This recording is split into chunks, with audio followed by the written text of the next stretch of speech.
Hi everyone, we're doing another jelly video. This one's going to be with hollyhock flowers that we stole from my mom. These are petals from the hollyhock flowers. My parents had a couple different colors, but it doesn't matter. We're just going to put them all in together. And for this, you're kind of making a tea. So I'm just going to add about 4 cups of water because some will boil out. And we'll see how strong it is, because you can always add like apple juice or something if you need to. But I don't know if apple juice would be good because I haven't tried this flour before. But I'm going to put it on high for now. Right below high. And wait till it boils and then let it steep for probably about 10 minutes. To try to make sure we get everything out. Hollyhocks are edible completely. Their leaves, their roots, the flowers and seeds, all of it. I don't know how, because a lot of times they're really fuzzy, which seems like it would be unpleasant. But somebody said that the young leaves are almost like spinach or something. But if you add the flowers to a bath, it's supposed to help with dry skin. You can also make some kind of, like, you add water and just basically do this, but a lot less water. And then use it on you for dry skin. I don't know if it works.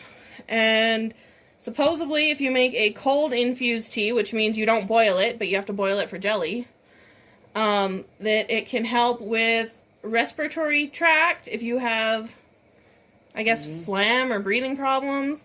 It can help with a sore throat, a dry cough, some stomach issues, and even urinary tract inflammation. And supposedly the flowers, leaves, and roots can reduce pain and inflammation, but I don't know. That's just what I got from researching online if they were edible. I do always check before I pick my flowers if they are edible flowers. I'm trying to have everybody taste stuff, not poison anybody. Because one thing you wouldn't think was poisonous, that we almost picked, was cotton flowers. From a cotton plant? Yep. So before you get the little puff balls of cotton, they have flowers. We thought, oh, that'll be delightful. We'll try that. Not a clue how that would taste, but and then we did some research and found out it was, well, the seeds are poisonous, and there's not really any research on the flowers because why would there be? The seeds are poisonous. But we decided not to risk it. So we did not make cotton flower jelly. But we have made lots of different flavored jellies from things you wouldn't think of. We'll probably do more flavors later on. But what got us started was dandelions. We had a bunch of dandelions. And I remember hearing that they were edible, so I looked it up. And I found the recipe for the jelly from somebody who did dandelion jelly. And it tastes really good. It tastes kind of like honey, sort of. And almost everybody that's had it liked it quite a bit. Alright, we let it boil for maybe a minute. So now I'm just going to leave it for a bit. We're probably going to watch like an episode of TV or something. And let it steep. Alright, it's been steeping for probably about 15 to 20 minutes. Let me try to pour it the other way. And we'll see if it looks dark enough. Oops. I really need to get a smaller strainer that fits in my measuring cups. So we'll put one.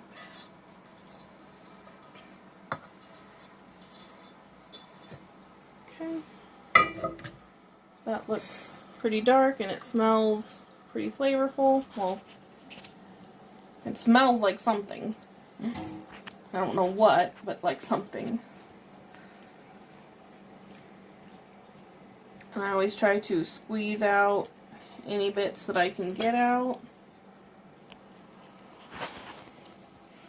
But it definitely is kind of sticky. I don't know if you can see that.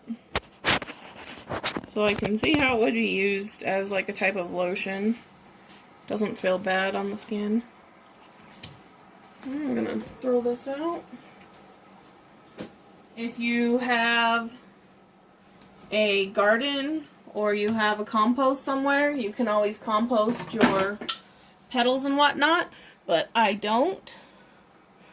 We are half cup, well, not quite a half cup, about a half cup shy. I'm just going to add a little bit more water because it smells pretty strong. Back into the saucepan. So that's 3.5 cups of liquid. And we will add 2 tablespoons of lemon juice. If you have fresh lemons, you can use fresh lemons.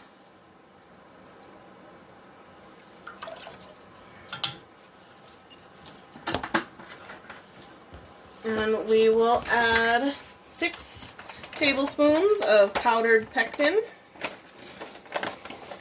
I use Pectin from nuts.com. You get a lot more in the bag for about the same price.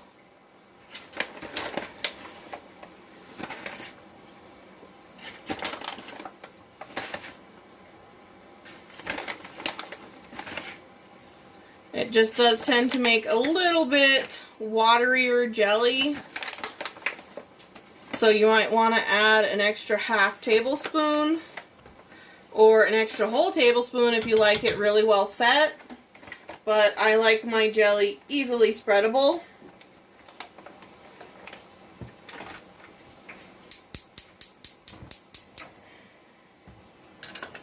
I'm going to have it about high medium.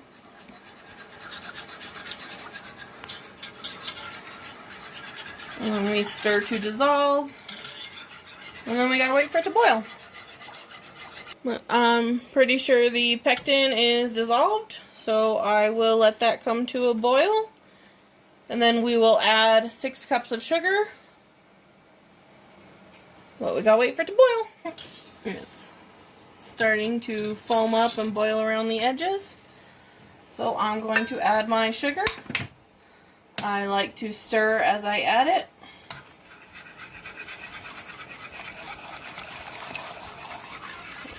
One, 2, 3, 4, 5,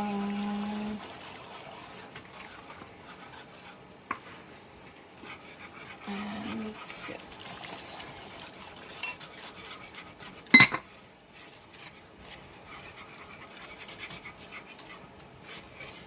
Felt like a ruby candy red. And we do have the water bath counter actually heated up this time. So it will only be 15 minutes once we get it in the counter.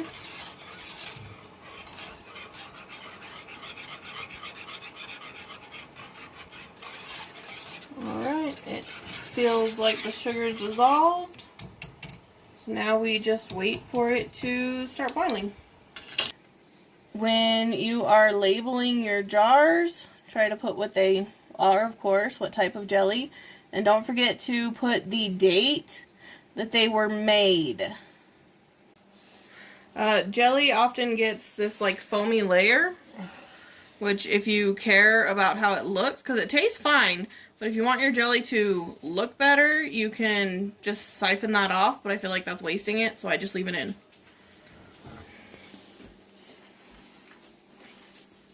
Again, I like to use a ladle to dispense it. Pretty liquidy though.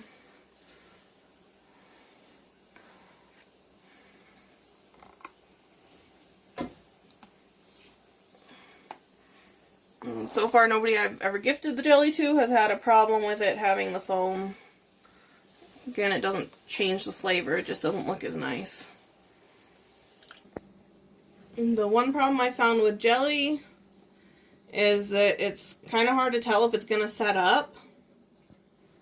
And if you do the whole cold plate trick and stuff, a lot of times you end up kind of burning the jelly. Because I tried making jelly many years ago, apple jelly, and I tried that whole plate trick, get it out, see if it hardens and all that. And by the time I figured out if it was firming up on a cool surface, and I jarred it, within a month it was a solid chunk inside the jar. So I don't actually know what happened there. So I always just jar it up, and if it doesn't really firm up to jelly, you could use it kind of as a syrup on like pancakes. I just don't think it'll keep as long.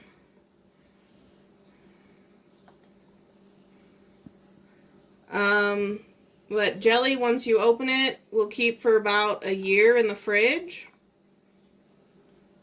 And I'm not sure how long it keeps from the date of jarring when it's not open. As long as it's sealed, it should keep for probably at least a year. Maybe even 2. It really depends, I guess, on where you're keeping it and everything else. You do not want to fill jelly jars all the way to the top. You're supposed to leave, I don't know what it is, like a 1/4 inch or something.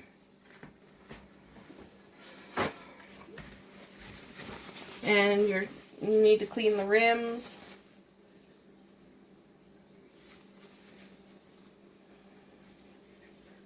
So that they're not being stuck together by jelly and not actually sealing.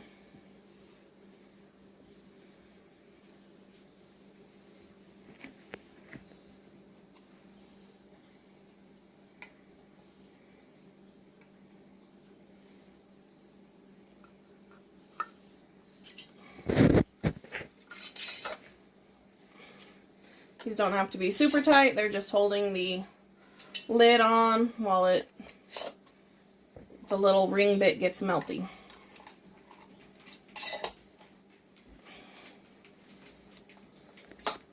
And when you're storing jars in your pantry, it should be a cool, dark place. And you should remove the rings for storage. Because the rings can make it seem like a jar is still sealed even when it's not. If the lid pops, which right now it's popping down because it's hot, but if it pops up and down, that means it's not sealed. See it pop back up because it's not sealed.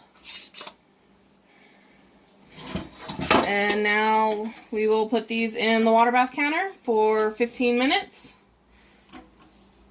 Did you say don't stack them? Oh, do not stack your jars when you're storing them. That can also weaken the seals. You should always have them single layered with nothing on top. Let me get a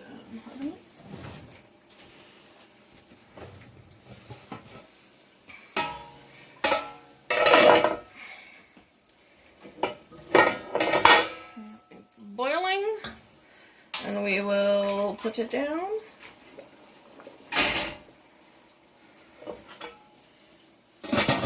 And then we'll time 15 minutes. And I like to use the ladle to test the jelly. It does seem like it's jellifying pretty decently, at least on the ladle. See, it's definitely jelly.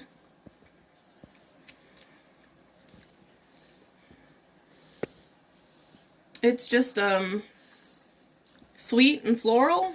It's not very good at describing it, but it tastes pretty good, in my opinion. That's some of the best jelly I've ever had. Like, I don't like jelly, but that's actually pretty good. Like, it might taste a little bit different when you get like a bigger scoop. Sometimes jelly does taste different in larger quantities, but yeah, it tastes good. The best description I can give, it's very similar to like strawberry or cherry lollipops. Actually, yeah. Hollyhock makes a good jelly. Your mom's not going to have any more flowers. We're going to steal all of her mom's flowers. Well, we'll give her jelly, so.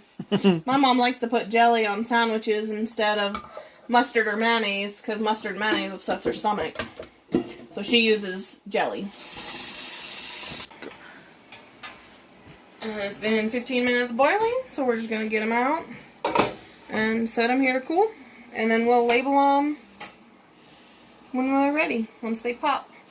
I like putting the label on the lid, on the center, because that has to be thrown away unless you're just using it for storage, but you can't use the lids to can more than once. The jars and the rings can be reused many, many times.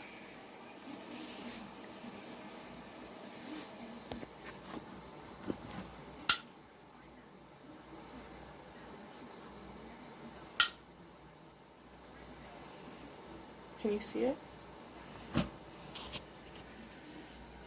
When they pop like that, they're sealed. Or should be.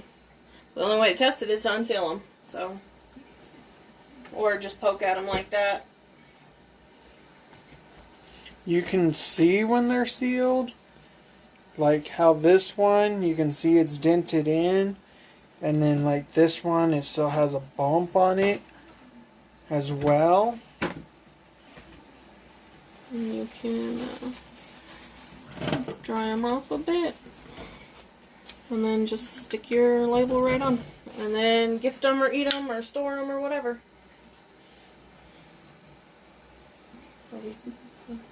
Well, that's the end of our second jelly episode. It's Hollyhock Jelly.